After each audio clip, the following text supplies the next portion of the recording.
आपकी स्क्रीन के सामने आप लोगों को एक फ़ोटो दिख रही है और मुझे लगता है कि देश की राजनीति में और ख़ासकर कांग्रेस की बात होती है तो हम लोग गुलाम नबी आज़ाद को कैसे भूल सकते हैं।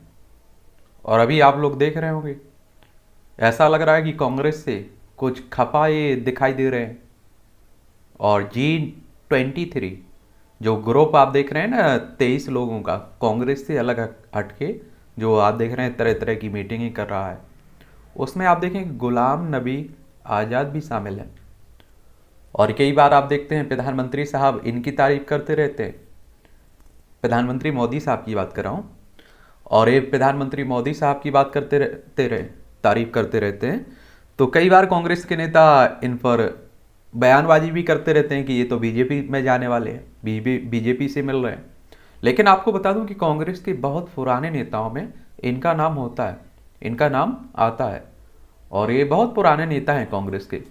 तो आज हम लोग इनके बारे में एक सामान्य जानकारी देख लेते हैं।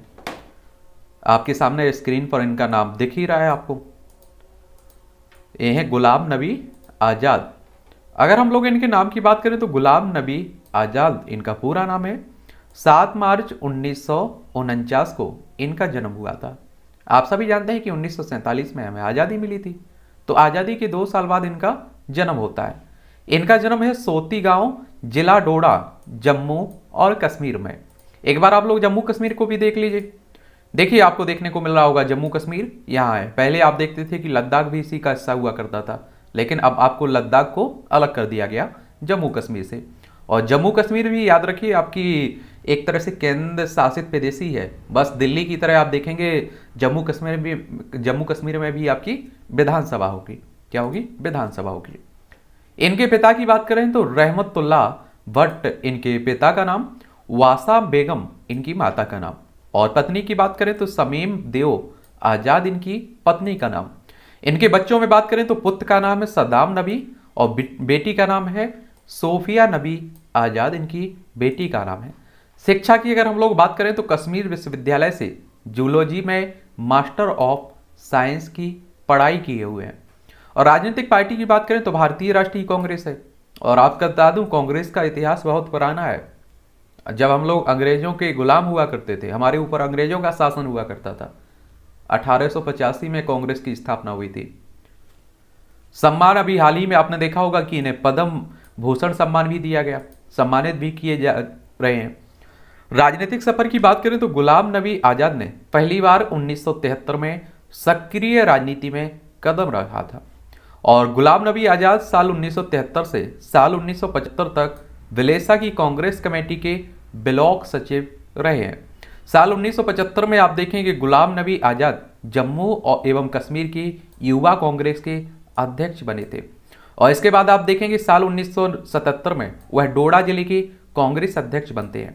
और फिर अपनी काबिलियत के दम पर गुलाम नबी आजाद अखिल भारतीय युवा कांग्रेस के महासचिव बन जाते हैं। तो आप यहाँ दिखाई दे रहा होगा कि बहुत नीचे से उठकर आते हैं, छोटे छोटे पदों से ये अपनी राजनीति शुरू करते हैं। ठीक है। फिर आप देखेंगे कि 1980 में गुलाम नबी आजाद महाराष्ट्र की वाशिम लोकसभा से चुनकर पहली बार लोकसभा पहुंचते हैं।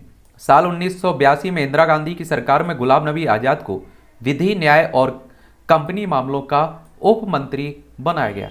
आप सोचिए कि इंदिरा गांधी के समय भी गुलाम नबी आजाद थे, सोनिया गांधी के समय भी आप देखिए गुलाम नबी आजाद हैं, राहुल गांधी के समय भी आप देखिए गुलाम नबी आजाद हैं। इसके बाद आप देखेंगे साल 1985 में दोबारा लोकसभा सांसद बनते हैं। और आप सभी जानते हैं कि लोकसभा सदस्य बनने के लिए, सांसद बनने के लिए आपकी उम्र कम से कम 25 साल होनी चाहिए। और आप देखिए कि आप को वो वोटर चुनते हैं जिनकी उम्र 18 साल हो चुकी होती है। और आपको भी मालूम होगा कि आपकी उम्र अगर 18 साल हो चुकी होगी तो वोटर सूची में आपका नाम जुड़ गया होगा, आप लोग वोट करने भी जाते होंगे। इसके बाद आप देखेंगे गुलाम नबी खाद्य और नागरिक आपूर्ति के राज्य मंत्री बनते हैं। और गुलाम नबी आजाद साल 1990 से 1996 तक राज्यसभा सांसद बने रहे। और राज्यसभा सांसद की बात करें तो इसे आपके विधायक चुनते हैं। और राज्यसभा सांसद या राज्यसभा सदस्य बनने के लिए आपकी उम्र कम से कम 30 साल होनी चाहिए। ठीक है। गुलाम नबी आजाद ने नरसिम्हा राव की सरकार में संसदीय कार्य मंत्री और नागरिक उड्डयन मंत्री की जिम्मेदारी संभाली। साल 2002 में गुलाम नबी आज़ाद के नेतृत्व में कांग्रेस जम्मू कश्मीर विधानसभा चुनाव में दूसरी सबसे बड़ी पार्टी बनी। 2 नवंबर 2005 को गुलाम नबी आज़ाद ने जम्मू कश्मीर के मुख्यमंत्री पद की शपथ ली थी। कहाँ की? जम्मू कश्मीर की। साल 2008 में आप देखेंगे सहयोगी पीपुल्स डेमोक्रेटिक पार्टी द्वारा समर्थन वापस लेने के कारण गुलाम नबी आज़ाद ने इस्तीफा दे दिया था। इसके बाद गुलाम नबी आज़ाद मनमोहन सिंह सरकार में स्वास्थ्य मंत्री बनते हैं और साल 2014 में जब कांग्रेस पार्टी सत्ता से बाहर हुई तो नरेंद्र मोदी प्रधानमंत्री बने तो गुलाम नबी आज़ाद को राज्यसभा में विपक्ष का नेता बनाया गया कांग्रेस की तरफ से। साल 2015 में गुलाम नबी आज़ाद को एक बार फिर से आप देखेंगे राज्यसभा के लिए सांसद बनाया गया था, राज्यसभा सदस्य बनाया गया था। आप समझ रहे हैं। और आप देखिए कि कांग्रेस में ये जो G23 यानी कि 23 लोगों का जो समूह है, एक कांग्रेस में सुधार की बात करता है। आप देखिए कि एक बड़े स्तर पर बदलाव की बात कर रहा है, क्योंकि आप सभी जानते हैं कि कांग्रेस की कितनी बुरी हालत हो रही है।